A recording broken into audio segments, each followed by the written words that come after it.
Animation സിനിമകൾ കാണുന്നത് എന്തോ വലിയ അപരാധമാണെന്ന് വിചാരിക്കുന്ന കുറേ ആൾക്കാർ ഇപ്പോഴും നമ്മുടെ ഇടയിലുണ്ട്.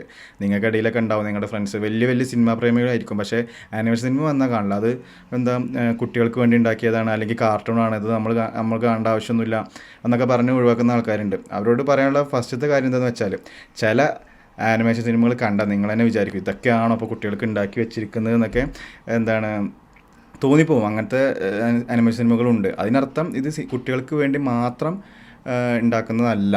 അതാണ് ഒന്നാമത്തെ കാര്യം. രണ്ടാമത്തെ കാര്യം എന്താണെന്ന് വെച്ചാൽ, ഇത് ഈ ആനിമേഷൻ സിനിമകൾ കൺവേ ചെയ്യുന്നൊരു ഫീലിങ്സ് അല്ലെങ്കിൽ ഇമോഷൻസ് ഉണ്ട്. ഈവൺ അത് ചില സമയങ്ങളിൽ ലൈവ് ആക്ഷനേക്കാൾ മുകളിൽ നിൽക്കും അതിൻ്റെ ഒരു ഫീലിംഗ് എന്ന് പറയുന്നത്. അത് ഭയങ്കര ഒരു നല്ലൊരു എക്സ്പീരിയൻസ് ആണ്.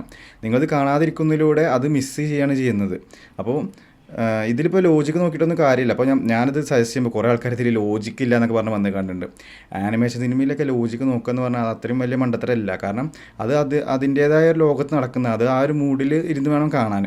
അപ്പോൾ എനിക്ക് പറയാനുള്ളത് എന്താണെന്ന് വെച്ചാൽ, ഇതിപ്പോഴും കണ്ട് തുടങ്ങാത്തവരുണ്ടെങ്കിൽ നിങ്ങളൊന്ന് ട്രൈ ചെയ്യണം. അതായത് അറ്റ്ലീസ്റ്റ് ഒരു പടമെങ്കിലും ഒന്ന് മുഴുവനായിട്ട് കാണാൻ ശ്രമിക്കണം, ഒരു നല്ലൊരു പടം. എന്നിട്ട് ഇത് ഇഷ്ടപ്പെട്ടില്ലെങ്കിൽ പിന്നെ ഒഴിവാക്കാമല്ലോ. ഇതിൻ്റെ തുടക്കകാലത്ത് ഒരുപാട് നല്ല ഐക്കോണിക് ആനിമേഷൻ സിനിമകൾ വന്നിട്ടുണ്ട്. ഇപ്പോൾ പെട്ടെന്ന് ഓർമ്മയിൽ വരുന്നത് പറയുകയാണെന്ന് വെച്ചാൽ, ഇപ്പോൾ നമ്മളെ ടോയ് സ്റ്റോറി സീരീസ്, അതുപോലെ ഐസ് ഏജിൻ്റെ സീരീസ്, മെഡഗാസ്കർ സീരീസ്, പിന്നെ അപ്പ് എന്നുള്ള സിനിമ, അങ്ങനെ ഒരുപാട് സിനിമകളുണ്ട്, പറഞ്ഞാൽ പോലും തീരില്ല.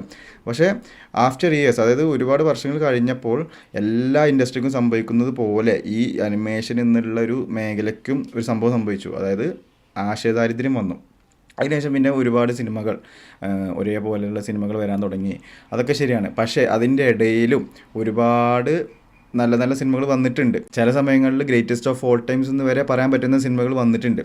അങ്ങനത്തെ ഒരു സിനിമ ആയിരുന്നു ഇൻസൈഡ് ഔട്ടിൻ്റെ ഒന്നാം ഭാഗം. ഞാൻ കണ്ടതിൽ വെച്ച് ഏറ്റവും മികച്ച അനിമേഷൻ സിനിമ ഏതാണെന്ന് ചോദിച്ചാൽ ആദ്യം എൻ്റെ മനസ്സിലേക്ക് വരുന്ന ഇൻസൈഡ് ഔട്ടാണ്. എന്ന് വെച്ചാൽ അത് ആണ് മികച്ച എന്ന അഭിപ്രായമല്ല, പക്ഷേ അതിനേക്കാൾ മികച്ച എത്രയോ നല്ല നല്ല പടങ്ങൾ ഉണ്ടെങ്കിൽ പോലും ഫസ്റ്റ് എൻ്റെ മനസ്സിൽ സജസ്റ്റ് ചെയ്യാൻ വരുന്നത് എപ്പോഴും ഇൻസൈഡ് ഔട്ടാണ്. അത്രയും ഒരു കിടിലൻ സിനിമയാണത്. അതിൻ്റെ കാരണം എന്താ വെച്ചാൽ, അതിൻ്റെ ആ ഒരു കോൺസെപ്റ്റ് തന്നെയാണ് അത്രയും ഡിഫറെൻ്റ്. നമ്മൾ ഒരിക്കലും വിചാരിക്കാത്ത രീതിയിലാണ് അവർ ആ കോൺസെപ്റ്റിനെ എക്സിക്യൂട്ട് ചെയ്തത്. ഭയങ്കര അത് കുറച്ചുകൂടി ഫണ്ണൊക്കെ ആയിട്ട് നല്ല രീതിയിൽ. പിന്നെ അതിൻ്റെ ക്ലൈമാക്സ് ഒക്കെ എത്തുമ്പോൾ അതിൻ്റെ നല്ല മ്യൂസിക്കും ഇതൊക്കെ ആയിട്ട് വന്നിട്ട് ആ ക്ലൈമാക്സിലേക്ക് എത്തുമ്പോൾ ഭയങ്കരമായിട്ടൊരു എന്താ പറയുക, ഒരു ഇമോഷണൽ റോളർ കോസ്റ്ററാണ്. നമുക്കത് ഭയങ്കരമായിട്ട് കണക്റ്റ് ആവുന്നുണ്ട് പടം.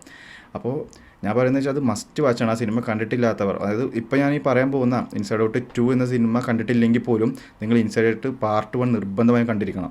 അപ്പോൾ ഇൻസൈഡ് ഔട്ട് 2ലേക്ക് വരുമ്പോൾ, ഈ വർഷത്തെ ഏറ്റവും വലിയ റിലീസായിരുന്നു ഡ്യൂൺ 2 എന്നുള്ളത്. അതിൽ ഡ്യൂൺ 2വിൻ്റെ ഓപ്പണിംഗ് വീക്കെൻഡ് കളക്ഷൻ വരെ അതിനെ മറികടക്കാൻ പോവാണ് ഇൻസൈഡ് ഔട്ട് 2 എന്നൊരു ന്യൂസ് ഞാൻ കണ്ടു. അത്രയും ഈ പടം ആൾക്കാർക്കിടയിൽ കണക്റ്റ് ആയിട്ടുണ്ട്, അല്ലെങ്കിൽ ആൾക്കാർക്ക് ഭയങ്കര ഒരു ഹിറ്റായി മാറുന്നുണ്ട് ഈ സിനിമ. ഇൻസൈഡ് ഔട്ടിൻ്റെ ഒരു 2ാം ഭാഗം വരുന്നുണ്ടെന്ന് പറഞ്ഞപ്പോൾ സത്യം പറഞ്ഞാൽ എനിക്കതിന് താല്പര്യം ഉണ്ടായിരുന്നില്ല. കാരണം എപ്പോഴും സീക്വൽസ് എന്ന് പറഞ്ഞാൽ എപ്പോഴും റിസ്ക്കിയാണ്. കാരണം ആ ഒരു 1ാമത്തെ ഭാഗം അത്രയും ഐക്കോണിക്കായി നിൽക്കുമ്പോൾ ചിലപ്പോൾ 2ാമത്തെ ഭാഗം വന്ന് ആ 1ാമത്തെ ഭാഗത്തിൻ്റെ വരെ പേര് കളയാനുള്ള ചാൻസ് ഉണ്ട്. അത് വലിയ റിസ്ക് ആയിട്ടുള്ളൊരു കാര്യം തന്നെയാണ്. പക്ഷേ 1ാമത്തെ ഭാഗത്തിന് അത്ര ഇല്ലെങ്കിൽ പോലും 2ാമത്തെ ഭാഗവും ഭയങ്കര ഒരു അടിപൊളി സിനിമ തന്നെയാണ്. നമ്മൾ ഓൾറെഡി ആ ഒരു യൂണിവേഴ്സിനോട് അഡാപ്റ്റ് ആയതാണ്. എന്ന് വെച്ചാൽ അവിടെ എന്തൊക്കെയാണ് നടക്കുന്നത്, ആ ഒരു ലോകത്ത് എന്താണ് നടക്കുന്നത് എന്നൊക്കെ നമുക്ക് ഓൾറെഡി അറിയാം 1ാമത്തെ ഭാഗത്തിൽ നിന്ന്. അതുകൊണ്ട് 2ാമത്തെ ഭാഗത്തിലോട്ട് ഈസിലി അഡാപ്റ്റബിൾ ആയിരുന്നു നമുക്ക്. അത് ഭയങ്കര ഒരു അഡ്വാൻറ്റേജ് ആയിരുന്നു.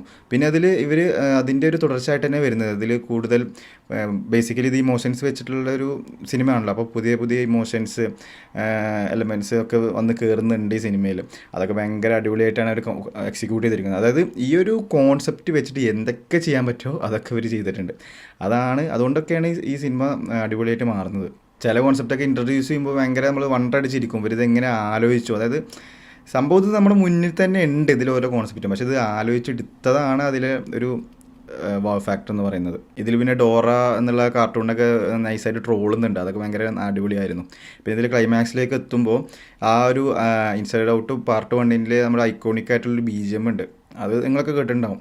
ആ ഒരു BGM വെച്ചിട്ട് ഒരു സ്ലോ മോഷനിലൊരു സീൻ കൊടുത്തിട്ടുണ്ട്. അത് ഭയങ്കര ഒരു ഫീലായിരുന്നു അത് കണ്ടപ്പോൾ.